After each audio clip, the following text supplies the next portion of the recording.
Day 868.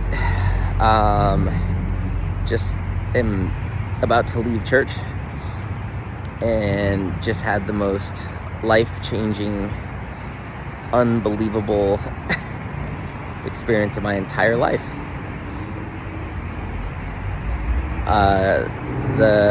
Our pastor's wife's dad, so our pastor's father-in-law, came and spoke. He's died 8 times. He's like 70 years old, and he was just so real and so powerful, and so it was just like, wow, what a freaking man of God. And I walked up at the front because I was going to be praying for people, and I just felt like I felt God, and I just went up to the front. I got on my knees, and I was just crying, and then I got back up, and then when I was standing there, like, the music was going, and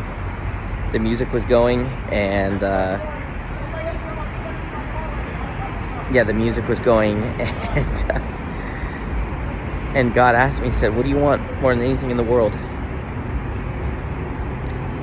And I said, I want a dad.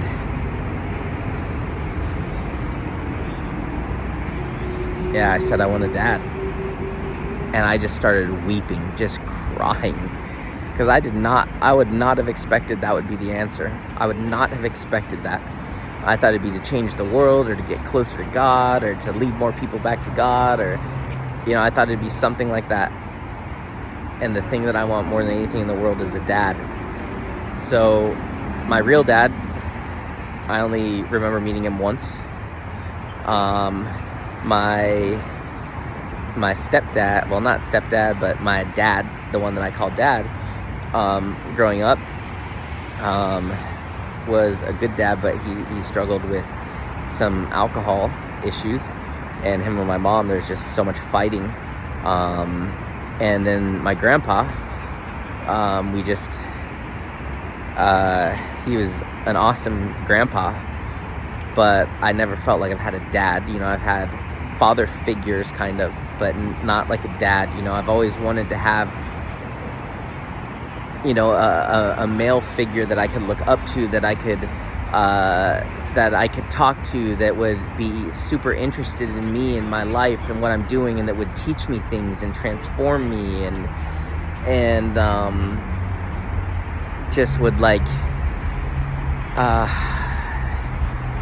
just like a dad. Like, I look at people who have these dads where, they took them to do things, and they taught them how to fix cars, and, just like, they were just very interested in their son's life, and they were, they taught them life lessons, and they were involved and present and curious and interested, and, and all these different things. And, my real dad, don't know him. My dad, stepdad, whatever you want to call him, he was only like early or late 20s, early 30s when he was raising me with my mom. And, he had his own thing. He was working, he was trying to, him and my mom trying to figure out that relationship, but then you throw alcohol into the mix and all these other things, and it was just like, he just wasn't, available in that way. And then my grandpa, he was just so busy working. And so I've never had that dad figure, and I've always wanted it. Now, it's crazy because when I work at places or whatever, and I have like a manager or someone in leadership who's a male, like, I look to them and I have this yearning to have like a fatherly son relationship with them. And I'm just like, why? And now I understand, because my deepest desire is to have a dad. And so I realized that God asked me that, what do you want more than anything in the world? And I say, dad, and I just start weeping and crying. And then someone comes up behind, and then the pastor says, okay, now I know we all know, speaking in tongues, but if you want to see that you can speak in tongues, I want you to come up here, and I want you to put your hands up, and you guys are going to speak in tongues. And I was standing there at the time, and I was like, yeah, I want to speak in tongues. So I put my hands up. And then someone comes behind me, and they just start like praying over me. They just start praying over me and speaking over me, and they start speaking in tongues. And then speaking in English. And and he said to me, I'm your dad, and you're my son. And it was Jesus speaking. It was God speaking. It was like, wow. And the way he's saying it, there's so much desperation in his voice. And I have this massive realization that God is desperate to have a relationship with us. He's desperate to have a relationship with us, so much so that he came down to earth and lived the life that he lived, and went through the worst kind of death that existed at the time, and the worst kind of torture and ridicule and all of these things, just to be able to have a relationship with us. And so I'm just crying. I fall to my knees, and then I literally lay on the ground with my forehead on the ground, weeping uncontrollably, crying harder than I've ever cried in my entire life, while speaking in tongues. I couldn't speak English. I tried to speak English, and I'm like, while I'm weeping, I'm crying so hard and speaking tongues in the same time. And I'm just like, the world disappeared. It was me and God. And he's just like telling me, like, I'm your dad. You're my son. You're going to go out and multiply. He said, what else do you need from me? What more do you need from me? Tell me what you need from me. Tell me what you need from me.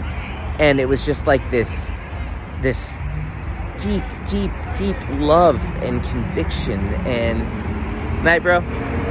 And just like unreal, just wow, just freaking mind-blowing. And then God shows me the most important word in the Bible is Abba, which is like Papa. And then he shows me, I'm Abba before Father, I'm Father before Lord, and I'm Lord before God. And he just showed me he's our Papa first, and he's God last. And that's where most people are lost. That's where most people don't actually know him, because they don't know he's Papa. They don't know that. So, unbelievable experience. My life is transformed, changed forever. I can't even like explain it yet and fathom it. Like, I can't explain the emotions I felt. The world disappeared. It was Jesus. And I'm like, I never knew my real father. I never knew my father. And you know what God said to me? There's a whole book written about him. Read it. It's called the Bible. I was like, wow. Like, wow, that's my dad. And I have his spirit. Like, that's my dad. Like, Jesus is my dad. Like, what? And then I'm laying there just crying. There's just a puddle of tears and snot. And he tells me to get up. And he says, turn around and look at everyone. And so I'm in the very front. And so I sit up and I turn around and look at everyone. And I see in their eyes, every single person there, they need to know that he's Papa. He's dad. He's not father. Father, you call your dad father if you're scared of them or you respect them. This is Papa. When we're little kids, we say Daddy, Papa, Dad. We don't say Father. No. And he's like, the whole world needs to know that I'm Abba, I'm Papa, and that you're my little children. And then he shows me, like, that's why it says, you know, to get into the kingdom of heaven, you have to have childlike faith. Like, you need to be like a child. He refers multiple times to needing to be like a child, because we need to understand that we're his children. We're little babies. Even though we're adults, we're little babies. It's just crazy. So, anyway, it's, yeah. And then he said, you're going to multiply this. And I was just, wow, blown away. And then I finally get up. I'm literally the one of the last people standing there. The band like leaves. They were up. I don't even know how long I was up there for. As I'm leaving, one of my friends, he hugged me. He's like, bro, it's so incredible to see how far you've come and how quickly, and to see your journey. And he hugs me and he says, listen, this is weird for me saying this. I don't know why. I mean, but obviously it's God. He said, his plan for you is so much bigger. And he said, it's not your business. It's bigger than your business. And he's like, it's weird for me to say that, but it's bigger than your business. And I was just like, wow. So, All right. Totally rocked. Jesus is my dad, my papa.